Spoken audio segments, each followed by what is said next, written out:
Hi everyone, welcome to this interview by Core Recruitment. This is the third time that I am now restarting this interview because Katy keeps on making me laugh. Core Recruitment, if you're not aware, is an international recruitment company, and we do lots of work across the hospitality, leisure, and retail kind of sectors. And we're doing this interview series to promote some positivity within the sector. And there's no greater story at the moment than the one which is upcoming about hospitality rides and their upcoming trip to Vietnam. So we're really lucky today to be joined by the lady, the legend, the force, that is Katy Moses, who's going to be telling us a little bit about hospitality rides and what she's been doing it for the past couple of years. Now, you're flying out to Vietnam at 6 o'clock tomorrow morning, Katy. Yeah, Thank you yeah, so we're meeting at much. the airport at 6 o'clock tomorrow morning. So I have a sort of 4 o'clock alarm tomorrow morning, and then the madness starts for the next week or so. That is incredible. Now, for anyone who's not seen this before, who isn't aware of kind of like what you guys are doing, can you give us a little bit of background to hospitality rides and why you're doing it in Vietnam this year? Sure. Well, that's a story in itself. Certainly. First of all, thank you so much for having me on, and it's always my pleasure to talk about hospitality rides. Other than my husband, it is the love of my life, and I care so much about it. So any opportunity I have to talk about all the wonderful things that the ride has given, not just me, but all the other riders and our industry, I'm dead chuffed to have that opportunity. So. Peddling for pubs, which is what it was originally called, was a silly idea of mine in a bar quite late at night, I believe. And I was very lucky because I was surrounded by amazing pub people at the time, and I said, "Look, I've done this bike ride for the grocery industry. Why don't we do something like that?" And I was very lucky because I had some great people that signed up kind of immediately to it, and I got Clive Chesser on board, who was at Punch at the time. I got Steve Alton on board. I got Luke from Lucky Saint on board. And it just kind of snowballed from there, really. So our first one was Jordan. Then we did Sri Lanka.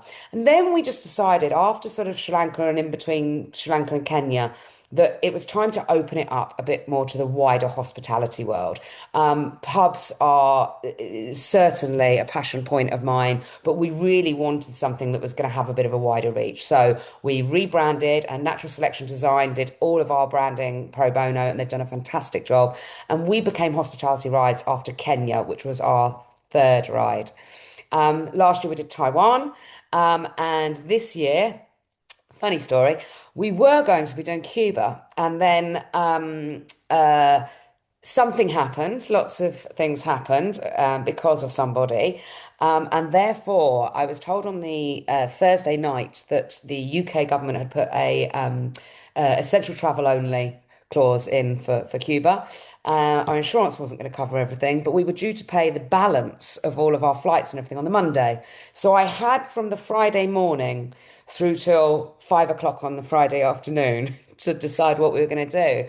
And I was like, well, God damn, we are not cancelling this ride. So let's do Vietnam because I'd done Vietnam before in a previous industry, nothing to do with hospitality rides, not nearly on the scale of what we do now. But I thought, listen, that's a safe bet. So, yes, that's the long way of saying tomorrow there is myself and 29 other hospitality people, all absolute superstars, CEOs, MDs, and founders of some of the biggest and best operators and suppliers in our industry.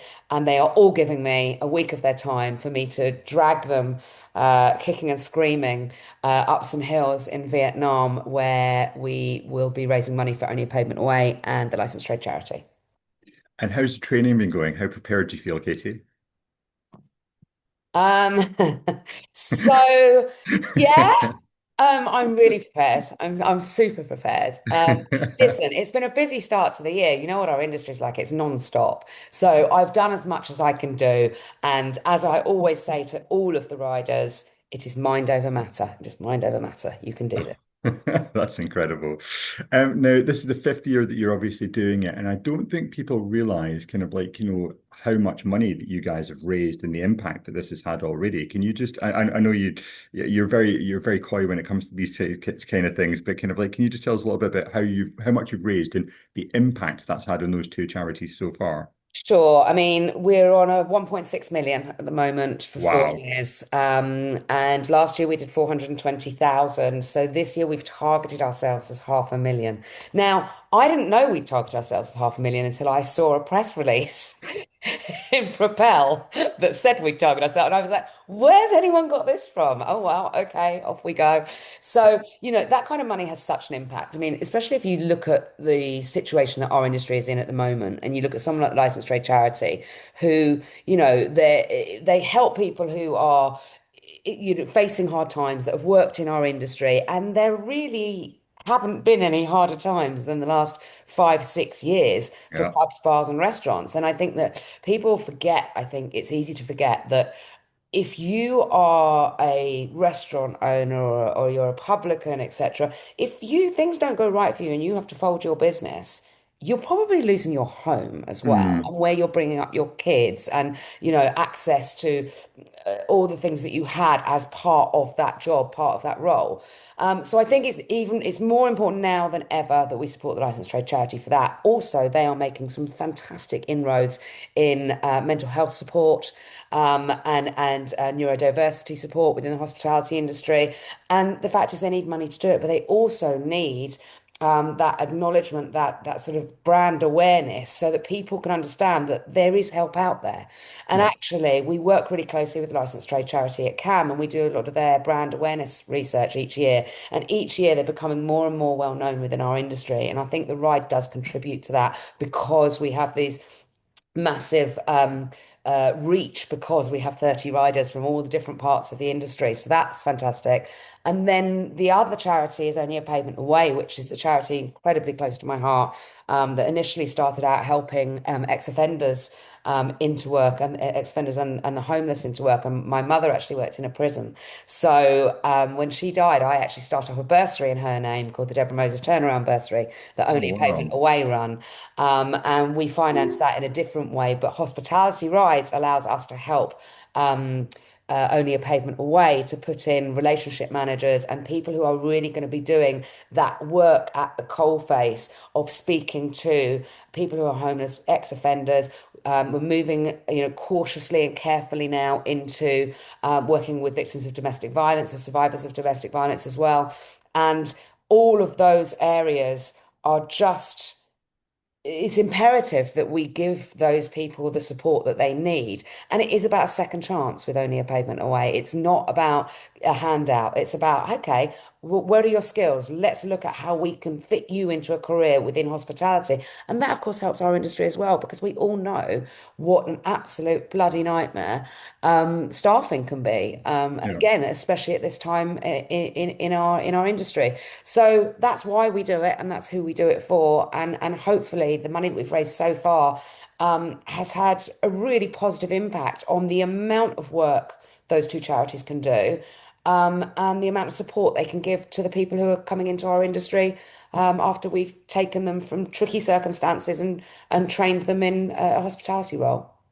And I've got to be honest with the licensed trade charity specifically, I've not actually had them properly on my radar until about probably 12 months ago. But now that I've heard it, I'm hearing it kind of everywhere. But one of the really incredible things is like the barrier to entry. It's like because it's massively accessible. It's like, it's a very cheap service to kind of use. And in terms of return on investment in a market which is so cost conscious at the moment, which is supporting your employees, is incredible. Across CAM, are many of your clients kind of like using this as a service, would you say? Well, the licensed trade charity, yeah, absolutely. And we always point people towards them as well, because I think that what they've got a really good handle on is um, the holistic view of where people might need help within hospitality, because they're hospitality specialists. Now, mental health charities are all, fantastic, but they don't know the exact challenges that our industry faces. So, yeah, definitely we encourage our clients to use them. I think that, CAM works with a lot of restaurant companies, and specifically a lot of pub companies as well. And actually, they are fully engaged with licensed trade charity. A lot of the pub companies that we're working with are actually taking steps to embed the LTC into their business, so that it actually becomes almost an extension of what they do from a sort of ESG point of view, and from a well-being perspective, and actually allowing the LTC to almost provide that service on behalf of the pub company, of the restaurant company, of the casual dining company, etc. So yeah, we are seeing it become, increasingly popular, and increasingly effective as well. Absolutely, 100%. So I completely branched over something there that you actually have your own company and a day job, which is Yes. massively kind of like important within the sector as well. You're not just running a charity. So No, no, maybe no, just no, no, no, no, maybe no. maybe just for a headline, if you could just tell us about kind of like, the actual day job of kind of like, Yeah, running okay. CAM and what CAM does, Uh, that might be a good thing to do.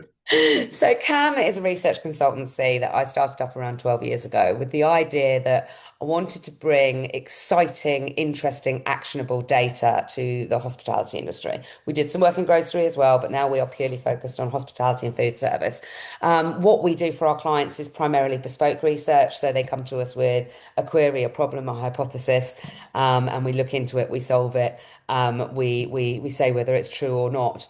And we help our operator clients to understand their customers in greater detail, and we help our supplier clients to understand their operators and their clients and customers in further detail. So we are research and we are insight through and through. We also have an online knowledge hub where we release reports throughout the year that people can access for free. So yeah, our vision was always to be the primary attitudinal and behavioural research and insight supplier to the hospitality industry. So that's actually that's my North Star. And then there's all these other little stars around it, one of which is hospitality rides, which shines very bright. Did you That's like that? That was amazing. quite good, wasn't it? Yeah, it was. And but in terms of like companies wanting to understand their customers better and coming up with solutions, I mean, you must be swamped at the moment in terms of like, people wanting to understand that better. Can you give us an example of kind of like, some of the work that you're doing currently? You don't have to name the client, obviously, but is maybe kind of like contributing to their success in a challenging market? Sure. I mean, we do become an extension of our clients' team, and I think that said a lot, but we genuinely do because the fact is that, post-pandemic, the customer has changed, customer behavior has changed. Now, it changes on a daily basis anyway, but there was a huge change post-pandemic. So we found that a lot of our operator customers were coming to us and saying, who is my customer? What do they want from me? etc. And I can actually give you an example because I've got a case study from this, and the wonderful Tom James, who is from Bills and is also, as well as being the top guy at Bills, he is also one of the riders on Ah, this year. This is his first year, so I'm really excited to be riding with him. But Bills actually came to us. They were doing a load of refurbishments. They wanted to understand their customer in greater detail. And it wasn't just about understanding customer behavior, but it was also about understanding non-customers. Who are the people that don't use bills? Why should they be using bills? How do we convince them to walk through the door, so to speak? Where else are they eating? Where else are they drinking, etc. So that project was a really interesting one for us as well. And it took about 3 months, and we were doing focus groups and exit interviews and online, and it's a massive mixed methodology. And essentially, it was brilliant because we got to feed back to them and say, here are all the things you're really, really good at. And here's the things that your customers love. These things maybe not so much. And, there was a lot of conversation about menu development and how menus should look. There was a lot of conversation about refurbishments. We did some pre and post refurb work for them as well, just to look at what the customer was thinking about the decisions they were making. So that's a great example of an operator project, really, where we just got stuck in with their team for 3 months and really looked at what data did they have, what did they not have, what are their knowledge gaps, and then we went and filled those knowledge gaps for them. So yes, that's the day job. that's amazing. I mean, you only need to look at the financial performance of Bills in the past 12 months to see how that's really impacted how they managed to turn the business around, right? Oh yeah, they've done such a fantastic job, and I mean, certainly I'm not taking any credit for that, but certainly the insight that Cam developed and delivered for them, I know as because they've told us that that has made a material difference to their business, and that's the bit where I walk away and go, yes, brilliant. That's the bit where I get the passion, the same passion for hospitality rides I get within my business at that point. Love that. Now, coming back to Vietnam, how far are you guys going to be cycling? Well, it's 425 kilometers, which might not Wow. sound like a huge Oh, amount. it sounds plenty to me. Don't worry. But you have to remember that a lot of that's uphill. And also, you are doing it in sort of 30, 35 degrees heat with jet lag and everything else. It actually works out, with all the stopping and starting, everything else, you're probably on a bike for 6 hours a day for 5 days. Wow. So it's It's not, look, I purposely make it a challenge, right? Why would you not make it a challenge? We have to justify the levels of sponsorship that we are Yes. requesting. And also, I purposely make it hard because I want people that are committed. We don't want people that can't be bothered to do it. We want people that are training, and that's what all the riders do that I think goes unnoticed sometimes is that when you sign up to something like this, you're probably going to do somewhere between 5 and 10 events a year because you're fundraising or Yeah. your fellow riders are fundraising and you want to support them. You're also, you're expected to do a fair bit of training, so probably 3, 4, 5 months of training as well. So it's a really time-heavy commitment that we ask for. But in my mind, the sort of the positives that come from doing the ride, everybody that's done it has said it's life-changing, it really does change lives. There was one lady who came on the second ride and cycled, and she lost 4 stone just training for that Jesus. ride, and she's kept it off. And in her own words, my entire life is better because of that. There was another guy that stopped smoking.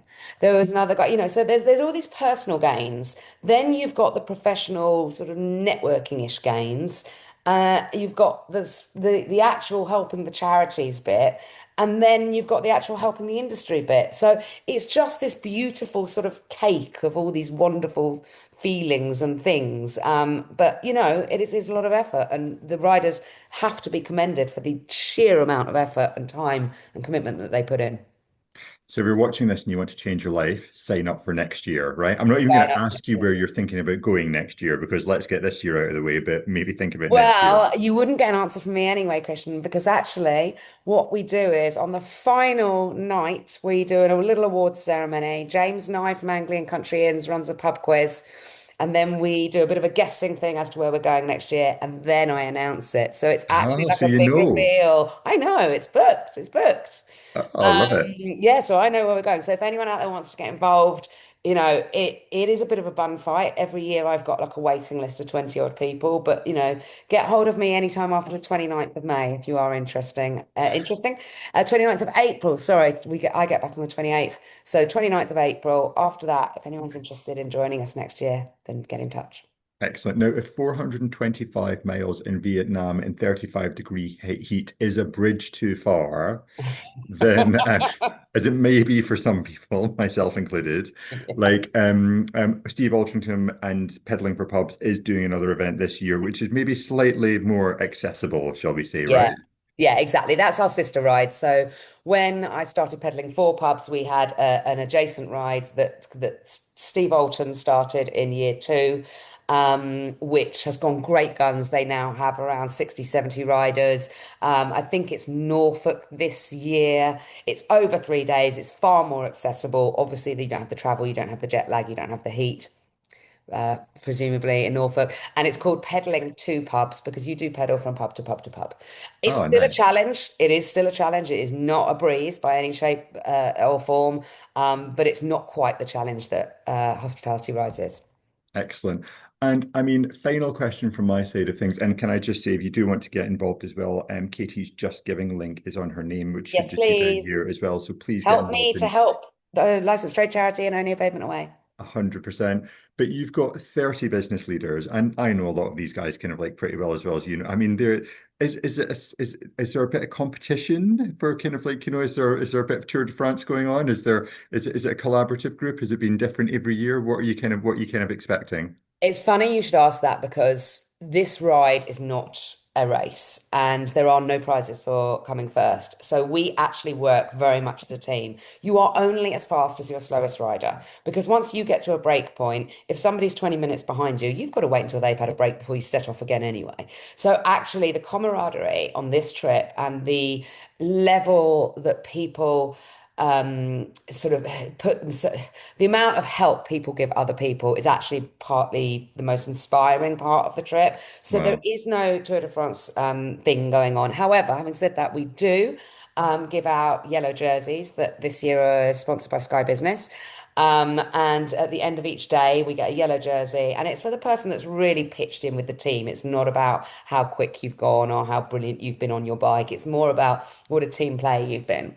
And then Where the competition bit comes in is the fundraising.